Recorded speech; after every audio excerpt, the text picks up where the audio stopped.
We're just in a brief timeout before the whole thing flares up into front-page news again. The wheels of the police crash investigation may turn slowly, but turning they are, and its findings, whatever they turn out to be, will spark fresh controversy. We'll come to that. In the meantime, I am dismayed at the almost automatic presumption of the Duke of Edinburgh's guilt in the absence of any detailed evidence so far. About the only thing anyone can say for certain is that neither driver had been drinking, or if they had, they were below the drink-drive limit. Yes, Prince Philip pulled out into a right-of-way, as we all do, when exiting a side road for a main one. Yes, the little Kia that thudded into his armor-plated Land Rover was traveling along that right-of-way. But multiple questions remain. For example, how fast was the Kia traveling? The speed limit on the A149 near Sandringham is 60 miles per hour, soon to be cut to 50 miles per hour. Was the Kia driver, a 28-year-old woman, observing it? Her passenger, 46-year-old Emma Fairweather, about whom more later too, says she was, but the police will have to decide that. Meanwhile, how was the car being driven? Were any maneuvers underway, such as overtaking another vehicle? If so, might they have had a bearing on what happened? Were there any distractions involving, say, a mobile phone, or an argument, or the behavior of the 9-month-old baby boy on board? For example, was he having a tantrum, compromising the driver's attention? And what about the Kia itself? Was it mechanically sound? Were its brakes working properly? Was the windscreen clear? And so on. Don't misunderstand me. I'm not casting any aspersions. I make no accusations against anyone, point no finger of blame.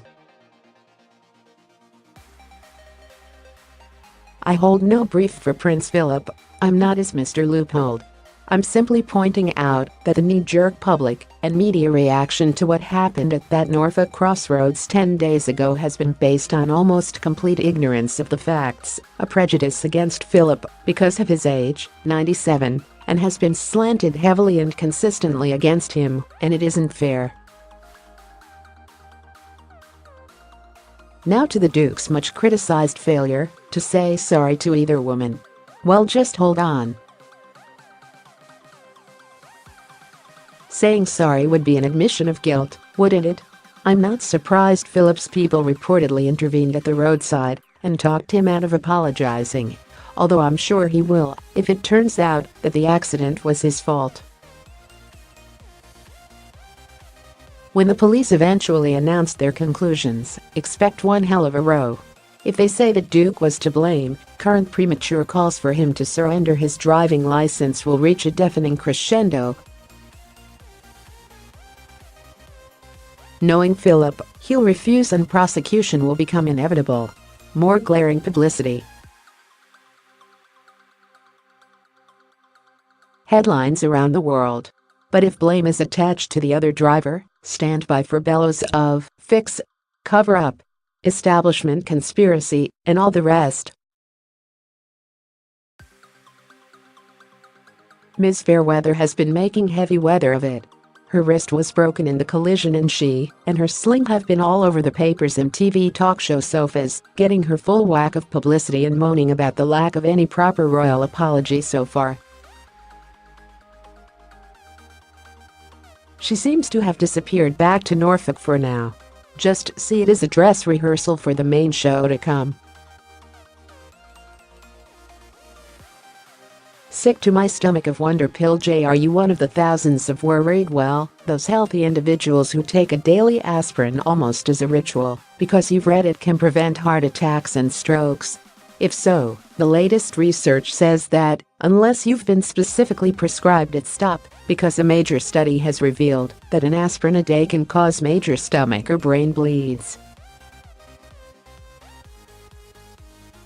And unless you already have a history of cardiovascular disease, if you continue taking aspirin, believe it or not, a stomach bleed can kill you. The words stomach bleed are easily skated over. They're certainly not as dramatic or frightening as heart attack or stroke, are they? But when I read this new survey, I shuddered. Because last autumn it happened to me, and I nearly died. It was nothing to do with aspirin, which I don't take. The culprit was good old over-the-counter ibuprofen, the seemingly harmless stuff you take for a bad back, or, in my case, a painful knee. I gulped the jolly little bright blue capsules, looking like sweeties, daily for a mere 4 weeks. And then one night I woke up and vomited copious amounts of blood. Totally out of the blue. Never experienced anything like it before, and hope to God I never will again.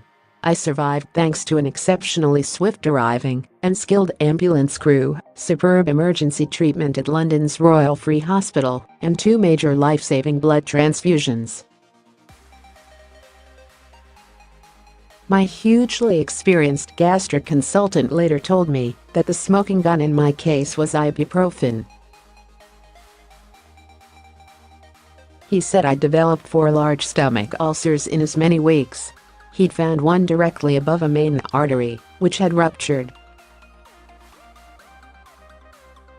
He also said, with a ghostly smile, that if I hadn't got to the hospital when I did, I would have bled out within half an hour.